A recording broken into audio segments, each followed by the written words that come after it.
Class 11-এর নতুন পাঠ্যক্রম অনুযায়ী প্রথম সেমিস্টারে মাইকেল মধুসূদন দত্তের ঈশ্বরচন্দ্র বিদ্যাসাগর কবিতা। আজকের এই ক্লাসে তোমরা সম্পূর্ণ বিষয়টি একদম আয়ত্ত করতে পারবে। কবিতার লাইন ধরে ধরে প্রত্যেকটি শব্দের অর্থ এবং এই অধ্যায় থেকে যে সমস্ত এমসিকিউ হতে পারে সেই সমস্ত কিছু কভার করা হয়েছে। চতুর্দশ পদী কবিতা বা সনেট রীতি অনুসরণে মাইকেল মধুসূদন দত্ত অমিত্রাক্ষর ছন্দের প্রয়োগে ঈশ্বরচন্দ্র বিদ্যাসাগর কবিতাটি রচনা করেন। কি বললাম? চতুর্দশ পদী কবিতা বা সনেট রীতি অনুসরণ করে মাইকেল মধুসূদন দত্ত অমিত্রাক্ষর ছন্দের প্রয়োগে ঈশ্বরচন্দ্র বিদ্যাসাগর কবিতাটি রচনা করেন। এখন সনেট কি? যে কবিতায় 14টি সমদৈর্ঘ্যের চরণ বা পংক্তি থাকবে বা সহজ ভাষায় লাইন থাকবে। প্রথম 8টি লাইনকে আমরা বলি অষ্টক এবং শেষ 6টি লাইনকে আমরা বলি শতক। এই রীতি অনুসরণ করে যে কবিতার রচনা করা হয় তাকে বলা হয় সনেট। বাংলা ভাষায় প্রথম সনেট রচনা করেন মাইকেল মধুসূদন দত্ত। এছাড়া তিনিই প্রথম অমিত্রাক্ষর ছন্দেরও প্রয়োগ করেন। এখন আমরা কবির বিষয়ে কিছু তথ্য জানব। 1824 খ্রিস্টাব্দের 25শে জানুয়ারি ব্রিটিশ ভারতের বর্তমানে বাংলাদেশের যশোহর জেলার সাগরদাঁড়ি গ্রামে এক হিন্দু কায়স্থ পরিবারে জন্মগ্রহণ করেন কবি মধুসূদন দত্ত। যৌবনে খ্রিস্ট ধর্ম গ্রহণ করে মাইকেল মধুসূদন নাম গ্রহণ করেন। যৌবনের একমাত্র স্বপ্ন বিদেশের মাটিতে মহাকবি রূপে প্রতিষ্ঠা লাভ করা। স্বদেশকে চরম অবহেলায় পরিত্যাগ করে মাইকেল মধুসূদন দত্ত পাড়ি দিলেন বিদেশে। পাশ্চাত্য সাহিত্যের প্রতি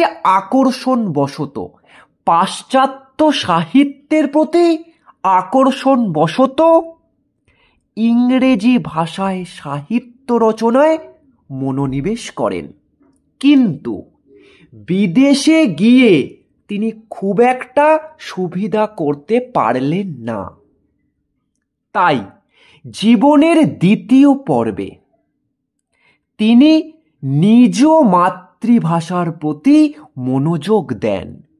এই সময় তিনি বিভিন্ন নাটক, বিভিন্ন কাব্য, বিভিন্ন প্রহসন রচনা করেন এবং তিনিই অর্থাৎ মাইকেল মধুসূদন দত্তই প্রথম বাংলা ভাষায় সনেট এবং অমিত্রাক্ষর ছন্দের প্রয়োগ করেন।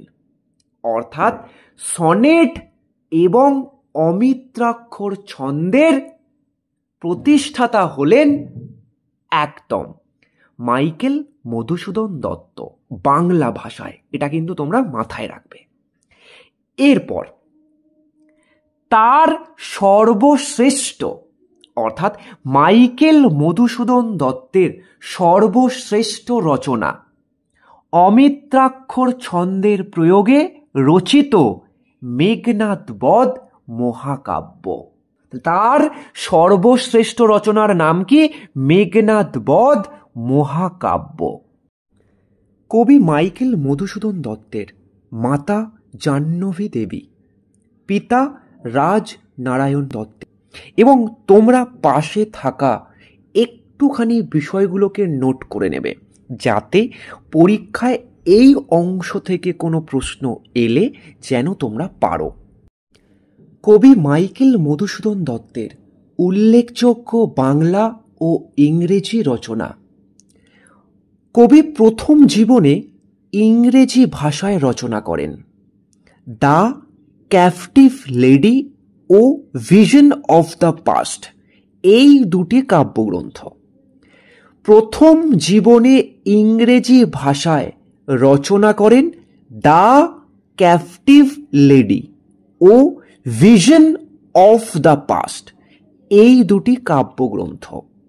তিনি প্রথম দ্য ক্যাপটিভ লেডি রচনা করেন যে ছদ্মনামে, সেই ছদ্মনামটাও তোমাদের মনে রাখতে হবে, টিমোথি পেন পোয়েম।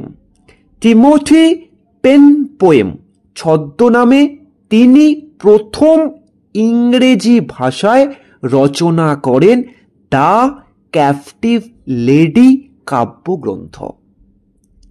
এর পরবর্তীতে তিনি বাংলা ভাষায় বিভিন্ন নাটক শর্মিষ্ঠা, পদ্মাবতী, কৃষ্ণকুমারী এবং দুটি প্রহসন একেই কি বলে সভ্যতা এবং বুড়ো শালিকের ঘাড়ে রো, এই প্রহসনটা কি?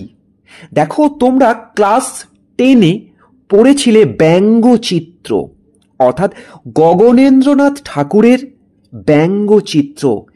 কি বিষয়ে তিনি এই ব্যঙ্গচিত্রের রচনা করেছিলেন?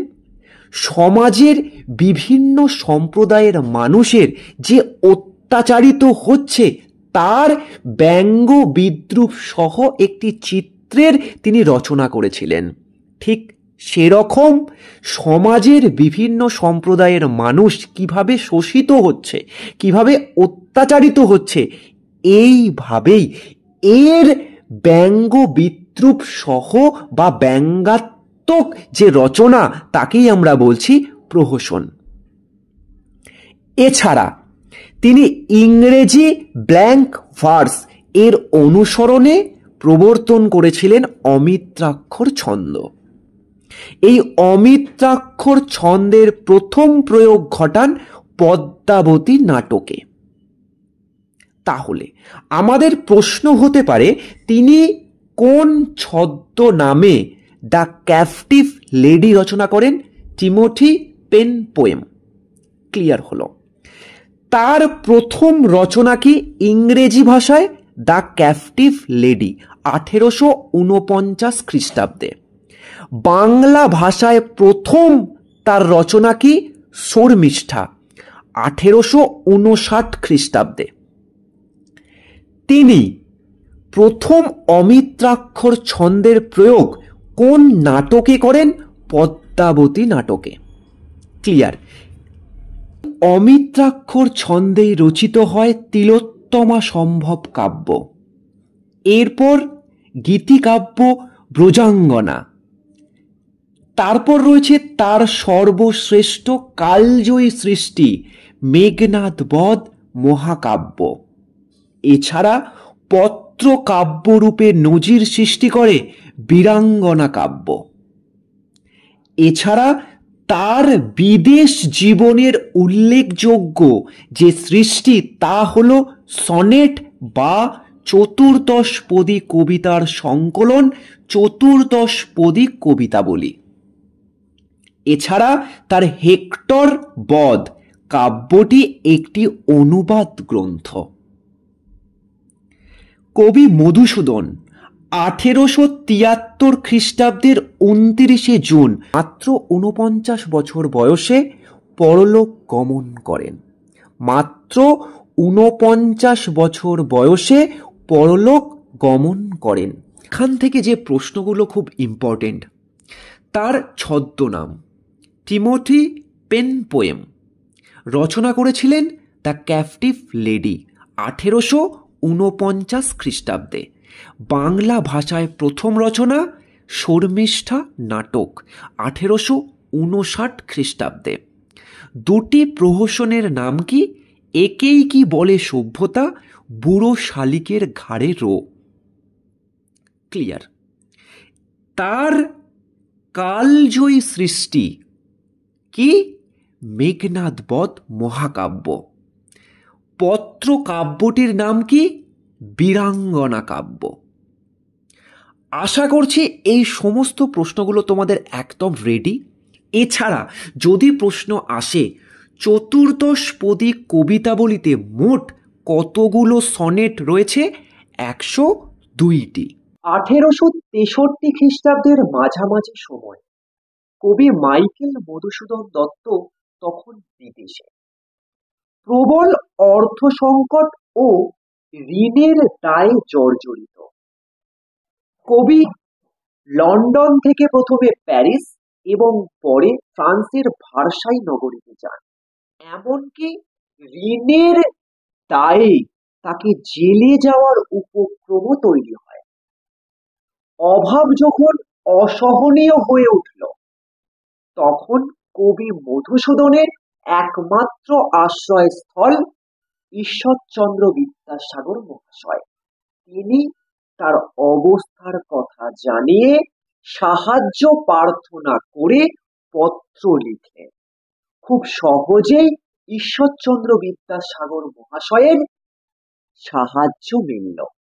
বারংবার ঈশ্বরচন্দ্র বিদ্যাসাগর মহাশয়ের পাঠানো টাকায় ঋণ মুক্ত হন কবি মাইকেল মধুসূদন দত্ত।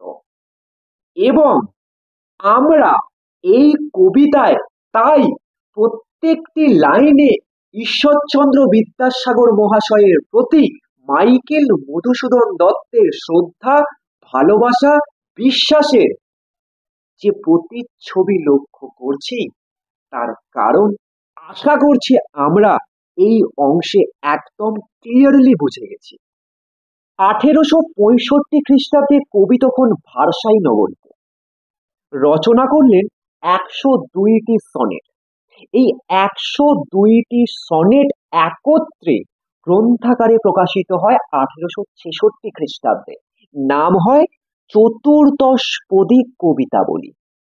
এই চতুর্দশপদী কবিতাবলী গ্রন্থের 86 সংখ্যক সনেটটি হল ঈশ্বরচন্দ্র বিদ্যাসাগর। কবি এই চতুর্দশপদী কবিতাবলী কোথায় রচনা করেছেন? ভার্সাই নগরীতে। কত খ্রিস্টাব্দে? 1865 খ্রিস্টাব্দে। প্রকাশ কবে হয়েছে? 1866 খ্রিস্টাব্দে। কত সংখ্যক সনেট? 86 সংখ্যক সনেট। কতগুলি চতুর্দশপদী কবিতা মিলে চতুর্দশপদী কবিতা বলি গ্রন্থাকারে প্রকাশিত হয়? 102টি। আশা করছি এই উৎসটুকু তোমাদের একদম ক্লিয়ার। এবার আমরা টেক্সটে প্রবেশ করি। ঈশ্বরচন্দ্র বিদ্যাসাগর মাইকেল মধুসূদন দত্ত। বিদ্যার সাগর তুমি বিখ্যাত ভারতে। এখানে কবি মাইকেল মধুসূদন দত্ত একদম প্রথম লাইনেই কি বলেছেন? বিদ্যার সাগর তুমি। অর্থাৎ এই তুমিটা কে? এই তুমিটা হলেন ঈশ্বরচন্দ্র বিদ্যাসাগর। তিনি বিদ্যার সাগর অর্থাৎ সীমাহীন বিদ্যার অধিকারী। অসীম সমুদ্রে যে অগাধ জলরাশি রয়েছে, ঠিক তেমনি ঈশ্বরচন্দ্র বিদ্যাসাগর মহাশয়ের হৃদয়ে অসীম জ্ঞান রাশির সঙ্গে তুলনা করেছেন। তাই প্রথম লাইনেই কবি মাইকেল মধুসূদন দত্ত বলেছেন, বিদ্যার সাগর তুমি বিখ্যাত ভারতে। বিখ্যাত ভারতে মানে এই গৌরবময় ভারত ভূমিতে। করুণার সিন্ধু তুমি, সেই জানে মনে, দিন যে দিনের বন্ধু। করুণার সিন্ধু তুমি, অর্থাৎ তোমরা বুঝে গেছো এখানে তুমি বলতে কে? ঈশ্বরচন্দ্র বিদ্যাসাগর। আরেকটি বিশেষণ ব্যবহার করা হয়েছে, করুণার সিন্ধু। দেখো এখানে সিন্ধু মানে কি? সাগর।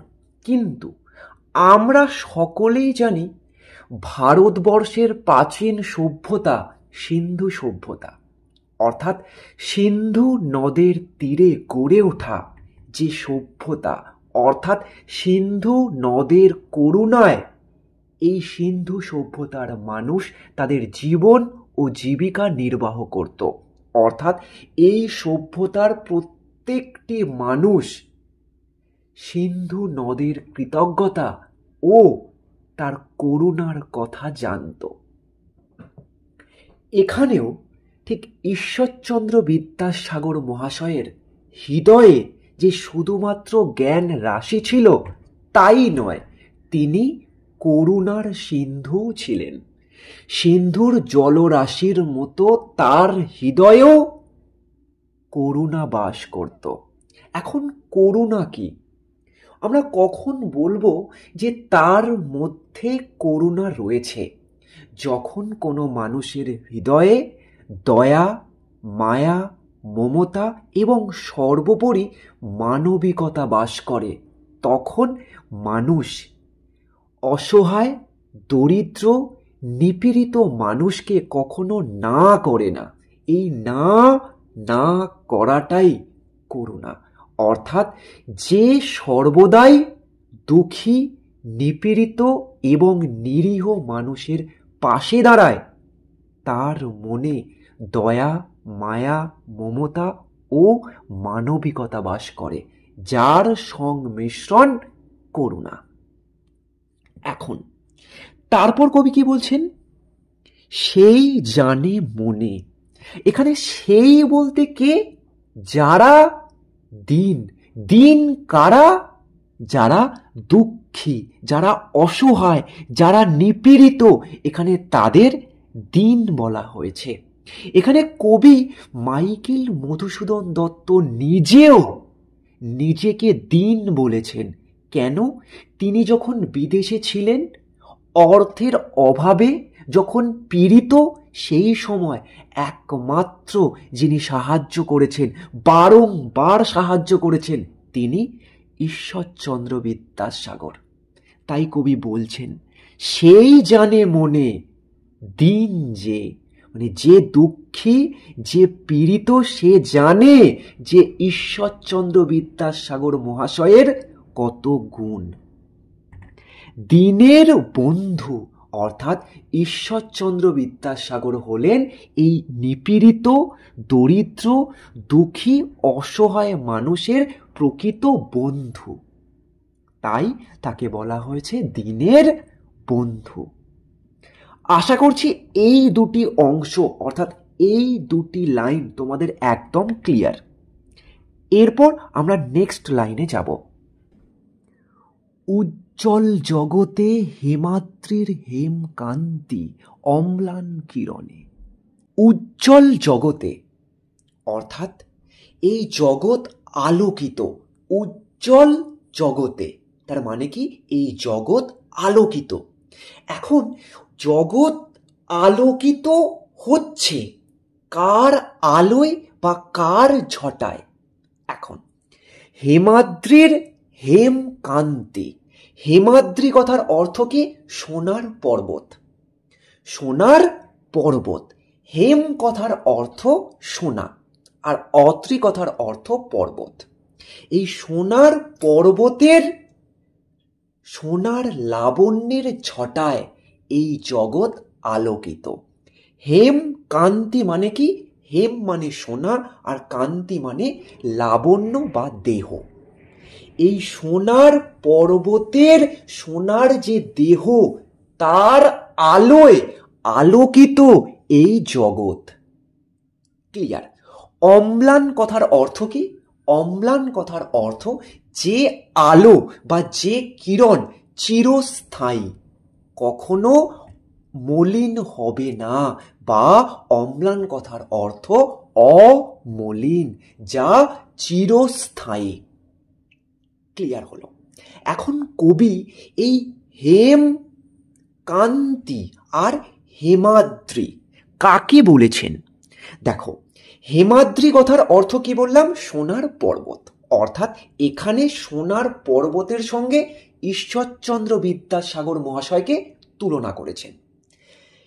সোনার দেহ, এখানে ঈশ্বরচন্দ্র বিদ্যাসাগর মহাশয়ের ব্যক্তিত্ব ও তার মধ্যে থাকা বিভিন্ন গুণের কথা বলেছেন। আমরা সর্বদাই মনে করি সোনা হলো কি? সোনা হলো অতি মূল্যবান এবং অতি উজ্জ্বল একটি বস্তু। তাই সবসময় আমাদের মনে হয় সোনার পর্বত বা সোনার দেহ যখন একটি ব্যক্তিকে বলা হয়, তার অঙ্গে অর্থাৎ সোনার বিভিন্ন আভূষণ রয়েছে তা নয়, বা অলংকার রয়েছে। এখানে ঈশ্বরচন্দ্র বিদ্যাসাগর মহাশয়ের শরীরে কোনো সোনার অলংকার নেই। এখানে তার অলংকার হচ্ছে তার গুণ, অর্থাৎ তার হৃদয়ে থাকা দয়া, মায়া, মমতা এবং মানবিকতা, তার জ্ঞান, তার বিদ্যা, তার সোনা, অর্থাৎ যা দিয়ে মানব কল্যাণ করা সম্ভব, যা দিয়ে মানুষের মধ্যে মানবিকতার জাগরণ করা সম্ভব, যা দিয়ে মানুষে মানুষে সহযোগিতা করার একটি পরিবেশ সৃষ্টি করা সম্ভব। এখানে কবি সোনা উপমাটির দ্বারা এই চারিত্রিক বা ব্যক্তির ব্যক্তিত্বকে ফুটিয়ে তুলেছেন।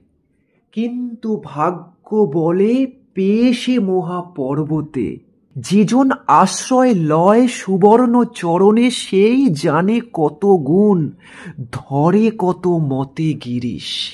কিন্তু ভাগ্য বলে পেয়ে সে মহা পর্বতে, এখানে মহা পর্বতকে ঈশ্বরচন্দ্র বিদ্যাসাগর, ভাগ্য বলে অর্থাৎ সৌভাগ্যবশত, পেয়ে সে এখানে যে পায়, অর্থাৎ ঈশ্বরচন্দ্র বিদ্যাসাগর মহাশয়ের সান্নিধ্য বা স্পর্শ যে ভাগ্যবশত পায়, যেজন আশ্রয় লয় সুবর্ণ চরণে, অর্থাৎ ঈশ্বরচন্দ্র বিদ্যাসাগর মহাশয়ের চরণে যেজন আশ্রয় নেয়, সেই জানে কত গুণ, ধরে কত মতে গিরিশ। সেই জানে অর্থাৎ যে ব্যক্তি আশ্রয় নিয়েছে সে জানে ঈশ্বরচন্দ্র বিদ্যাসাগর মহাশয়ের ব্যক্তিত্বে মানবিক গুণের সমাহার ঘটেছে। এখানে মহাপর্বত অর্থাৎ ঈশ্বরচন্দ্র বিদ্যাসাগরকে বলা হয়েছে। গিরিশ কথার অর্থ হিমালয়। এখানে গিরিশ কথাটার মাধ্যমেও ঈশ্বরচন্দ্র বিদ্যাসাগর মহাশয়ের ব্যক্তিত্বকে ফুটিয়ে তোলা হয়েছে। গিরিশ বা হিমালয়ের মতোই সুবিশাল ব্যক্তিত্বের অধিকারী দয়াসাগর ঈশ্বরচন্দ্র বিদ্যাসাগর। সুবিশাল পর্বতের কোলে সবুজ প্রকৃতি ও বিভিন্ন প্রাণী নিরাপদে আশ্রয় লাভ করে এবং মহাপর্বত থেকে অন্ন, শান্তি ও বিশুদ্ধ জল গ্রহণ করে। ঠিক তেমনি ঈশ্বরচন্দ্র বিদ্যাসাগর নিজের সাধ্যকে অতিক্রম করেও দীন দরিদ্র মানুষকে সাহায্য করেছেন, আশ্রয় প্রার্থীকে আশ্রয় দান করেছেন, সাহায্য প্রার্থীকে সাহায্য করেছেন, কখনোই কাউকে নিরাশ করেননি। তাই দীন দরিদ্র মানুষের একমাত্র আশ্রয়স্থল হয় ঈশ্বরচন্দ্র বিদ্যাসাগর মহাশয়ের হৃদয়। কি সেবা তার সে সুখ সদনে। এখানে কবি এই লাইনটির মাধ্যমে বুঝিয়েছেন ঈশ্বরচন্দ্র বিদ্যাসাগর মহাশয়ের আশ্রয়ে যিনি আসবেন তিনি কখনোই খালি হাতে ফিরবেন না, তিনি তার সেবা অবশ্যই করবেন। তাই কবি এখানে বলেছেন কি সেবা তার, তার বলতে ঈশ্বরচন্দ্র বিদ্যাসাগর মহাশয়ের। সে সুখ সদনে, সুখ সদনে কথার অর্থ কি? তার সুখকর আশ্রয়ে বা তার সুখকর গৃহে। এখানে সদনে কথার অর্থ গৃহে। কবি মাইকেল মধুসূদন দত্ত নিজে সেই সেবা লাভ করে এবং তাই তিনি বলেছেন যেজন এই সেবা লাভ করে তিনি জানেন এই সুখকর সেবার প্রকৃত অর্থ কি। স্বয়ং মধুকবি জীবনের চরম দুর্দিনে ঈশ্বরচন্দ্র বিদ্যাসাগর মহাশয়ের স্নেহ ও মমতার পূর্ণ সহযোগিতা লাভ করে ধন্য হয়েছিলেন। তিনি এখানেও তার মনের যে শ্রদ্ধা ভালোবাসা তা ঈশ্বরচন্দ্র বিদ্যাসাগরের চরণে নিবেদন করেছেন। টানে বাড়ি নদী রূপ বিমলা কিঙ্করী। বাড়ি কথার অর্থ জল, নদী রূপ অর্থাৎ নদীর মতো, বিমলা কথার অর্থ স্বচ্ছ বা পরিষ্কার, কিঙ্করী কথার অর্থ দাস। এখানে কবি বোঝাচ্ছেন দাসরূপী নদী উৎস থেকে মোহনা অবধি তার স্বচ্ছ জলরাশি এই জীবকুলকে দান করে চলেছে। তবুও নদীর মধ্যে দাসত্বের গ্লানি নেই, আছে শুধু দান করতে পারার সংকল্প ও পরিশুদ্ধ আনন্দ। ঠিক তেমনি ঈশ্বরচন্দ্র বিদ্যাসাগর তার সারা জীবনে হতদরিদ্র ও নিপীড়িত মানুষকে সহযোগিতা করে গেছে, ঠিক নদীর মতো। যোগায় অমৃত ফল পরম আদরে, দীর্ঘ শির তরু দল দাস রূপ ধরি। অমৃত ফল অর্থাৎ যা আমাদেরকে জীবন দান করে, অর্থাৎ আমরা ভাত, ডাল, আটা, বিভিন্ন ফল মূল আমরা যা খাই, এই সমস্ত কিছুই আমরা উদ্ভিদ থেকে পেয়ে থাকি। অর্থাৎ এই পৃথিবীর বা মানব বা জীবকুলের আদিকাল থেকে বর্তমানকাল এবং ভবিষ্যতেও এই প্রকৃতি অর্থাৎ উদ্ভিদ থেকে প্রাপ্ত এই সমস্ত খাদ্য আমাদের জীবন দান করছে। অর্থাৎ এই সমস্ত কিছুই আমাদের কাছে অমৃত ফল। পরম আদরে, পরম আদরে কথার অর্থ কি? পরম যত্নে, মানে সযত্নে।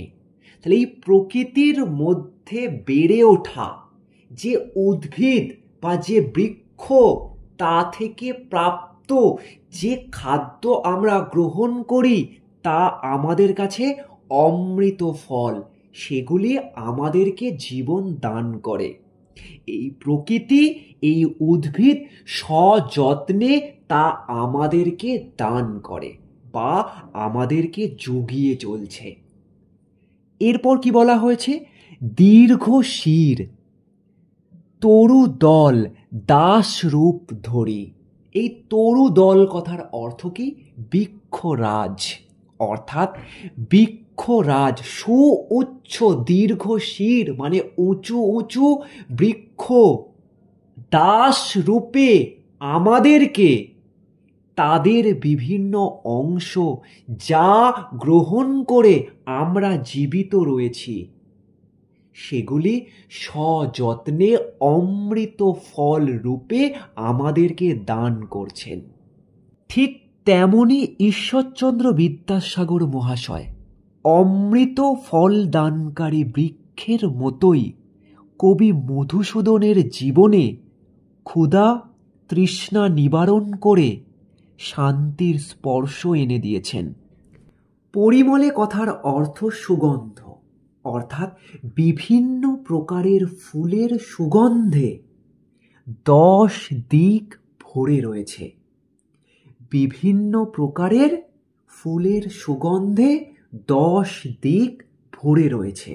ঠিক যেমন ঈশ্বরচন্দ্র বিদ্যাসাগর মহাশয়ের হৃদয়ে যে গুণের সমাহার ঘটেছে তার সৌরভে এই 10 দিক ভরে রয়েছে।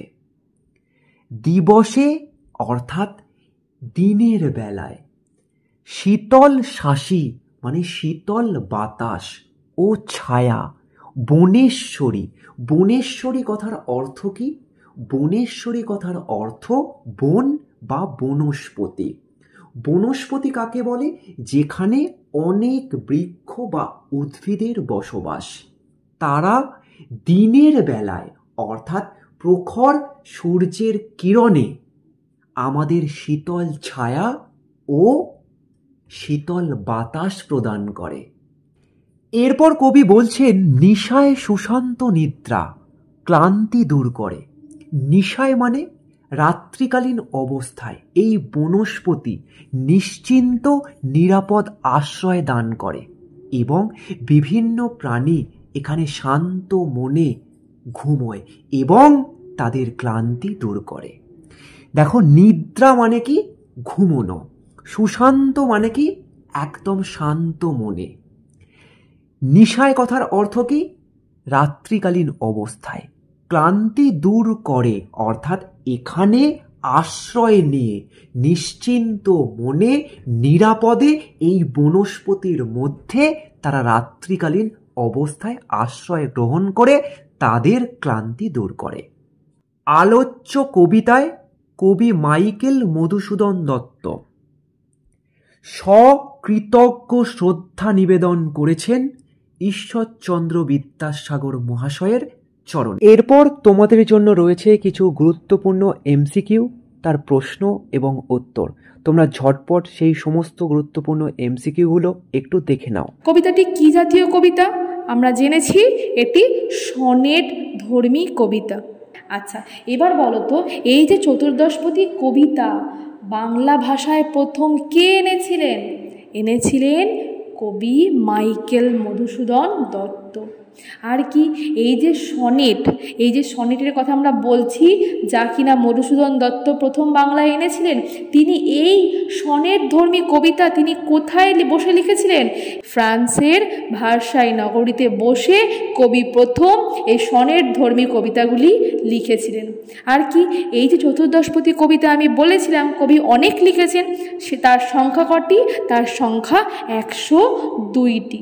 এই প্রথম কোন ভাষায় তার লেখা শুরু করেছিলেন? কি হবে উত্তর? ইংরাজি ভাষায়। ইংরাজি ভাষায় তিনি প্রথম তার লেখা প্রকাশ করেন। আর মধুসূদন দত্তের শ্রেষ্ঠ কাব্যগ্রন্থ যেটা তিনি বাংলায় লিখেছেন তা হলো মেঘনাদবধ কাব্য। আর কি, তিনি কিছু পত্রকাব্য লিখেছেন, অর্থাৎ যে কাব্যগুলি চিঠির আকারে লেখা, একজন আরেকজনকে লিখছেন। এই পত্রকাব্যের মধ্যে একটি পত্রকাব্য নাম আমরা জানবো, তা হলো বীরাঙ্গনা কাব্য। আর কি, তিনি কিছু প্রহসন লিখেছেন। প্রহসন মানে ব্যঙ্গ বিদ্রূপ জাতীয় কিছু রচনা। সমাজের যে খারাপ দিক তাই নিয়ে ব্যঙ্গ বিদ্রূপ জাতীয় কিছু রচনা তিনি লিখেছেন, যা প্রহসন নামে পরিচিত। সেরকম প্রহসন কি কি? একটা হচ্ছে একেই কি বলে সভ্যতা, কি বললাম? একেই কি বলে সভ্যতা। আরেকটি হচ্ছে বুড়ো শালিকের ঘাড়েরও, কি বললাম? বুড়ো শালিকের ঘাড়েরও। এই দুটি প্রহসন তিনি লিখেছিলেন। আর কি, চতুর্দশপদী যে কবিতাটি তিনি তাহলে কোন দেশে বসে লিখেছিলেন? ফ্রান্সে। আগেই বললাম ফ্রান্সের ভার্সাই নগরীতে। আর কি, আর হলো ঈশ্বরচন্দ্র বিদ্যাসাগর কবিতাটি কোন ছন্দে লেখা? কোন ছন্দে? অমিত্রাক্ষর ছন্দে। আমি বারবার বলছি অমিত্রাক্ষর ছন্দে। আচ্ছা বলো, বিদ্যার সাগর তুমি বা করুণার সিন্ধু তুমি, এই দুটি উক্তি কার সম্পর্কে করেছেন কবি? উত্তর হবে বিদ্যাসাগর বা ঈশ্বরচন্দ্র বিদ্যাসাগর সম্পর্কে। এই যে আমি বললাম করুণার সিন্ধু, সিন্ধু শব্দের অর্থ কি বলেছিলাম? সমুদ্র। করুণার সিন্ধু তাহলে কে? ঈশ্বরচন্দ্র বিদ্যাসাগর। একটি লাইন আছে কবিতাতে, সেই জানে মনে। এখানে কে জানে বলো তো? এখানে জানে হচ্ছে মাইকেল মধুসূদন দত্ত। আর দিনের বন্ধু কে? দিনের বন্ধু, দিন শব্দের অর্থ দরিদ্র বলেছিলাম, তাহলে দিনের বন্ধু কে? দিনের বন্ধু হলেন বিদ্যাসাগর। আর কি, হিমাদ্রি। হিমাদ্রি শব্দের অর্থ কি? সুবর্ণকান্তি পর্বত, অর্থাৎ সোনার রঙের পর্বত, বা আমরা বলতে পারি সুমেরু পর্বত। অম্লান শব্দের অর্থ কি? অম্লান শব্দের অর্থ অমলিন, যা কখনো মলিন হয়ে যায় না। কিরণ। কিরণ শব্দের অর্থ কি? আলোর রশ্মি। কে ভাগ্যবান মনে করেছে যে এই মহাপর্বতের পায়ের কাছে আশ্রয় পেয়েছে। মহাপর্বত অর্থাৎ বিদ্যাসাগরের চরণে যে ব্যক্তি আশ্রয় পেয়েছে সেই নিজেকে ভাগ্যবান বলে মনে করছে। তাহলে এই কবিতায় ভাগ্যবান কে? এই কবিতায় ভাগ্যবান স্বয়ং মধুসূদন দত্ত। আচ্ছা বলো তো, এই কবিতায় গিরিশ, গিরিশ শব্দটা আমরা পেয়েছি, গিরিশ কথাটি কবি কাকে বলেছেন? আমাদের প্রশ্নে কিন্তু গিরিশ শব্দে কবিতায় দুটো অর্থে বোঝানো হয়েছে। আমরা জানি গিরিশ মানে হলো হিমালয়, আর এখানে হিমালয়ের সঙ্গে তুলনা করা হয়েছে কার? বিদ্যাসাগরের। তাহলে গিরিশ এখানে কে? গিরিশ হলেন এখানে হিমালয় পর্বত এবং ঈশ্বরচন্দ্র বিদ্যাসাগর। আর কি কি সেবা তার, সে সুখ সাধনে। সুখ সাধন শব্দের অর্থ কি? সুখ সাধন অর্থ হলো সুখী গৃহ। বিমলা, বিমলা আমরা বলেছি বিমলা কিঙ্করী। বিমলা শব্দের অর্থ কি? বিমলা শব্দের অর্থ পরিচ্ছন্ন, ঠিক আছে, বা স্বচ্ছ। আর কিঙ্করী শব্দের অর্থ কি? দাসী। কিঙ্করী শব্দের অর্থ দাসী। আর তাহলে এবার বলো তো, যোগায় অমৃত ফল। কে অমৃত ফল যোগায়? অমৃত ফল যোগায় সুদীর্ঘ গাছেরা, অর্থাৎ বড় বড় বৃক্ষ। এখানে বড় বড় বৃক্ষর সাথে কার তুলনা করা হয়েছে? বিদ্যাসাগরের। বিদ্যাসাগরকে বলা হয়েছে তিনি যেন অকৃপণ হাতে দান করেছেন বড় বড় বৃক্ষের ন্যায়। বৃক্ষ যেমন কেউ তার থেকে ফল নিলে তিনি তাকে বাধা দেন না, বিদ্যাসাগরও তেমনি অকৃপণ হস্তে তিনিও যেন দান করে গেছেন, পরম আদরের সঙ্গে সবাইকে দান করেছেন। আর কি এই কবিতায় পরিমল বলে একটি শব্দ আছে। পরিমল শব্দের অর্থ কি? সুগন্ধ। কবিতা থাকাকালীন বোঝানোর সময় আমি বলেছিলাম পরিমল শব্দের অর্থ সুগন্ধ। আর কি 10 দিকে কি ছড়িয়ে পড়ছে, কি ভরিয়ে আছে? ভরে আছে ফুল কুলের যে সুগন্ধ, ফুল কুলের সুগন্ধ 10 দিকে ছড়িয়ে আছে। আর কে শীতল ছায়া দান করে? বনেশ্বরী। বনেশ্বরী রূপী বিদ্যাসাগর যেন ছায়া দান করে। আর বনেশ্বরী রাত্রে কি দান করে? রাত্রে সুশান্ত নিদ্রা দান করে কে? বনেশ্বরী। বনেশ্বরী রাত্রে সুশান্ত নিদ্রা দান করে। প্রতিটা প্রশ্ন শুনে তার উত্তর বলার চেষ্টা করবে। যদি কখনো উত্তর সমস্যা হয় কবিতাটা আর একবার শুনে নেবে, দেখবে তাহলেই তোমাদের কাছে এই প্রশ্নগুলো আর কোনো বাধাই থাকবে না।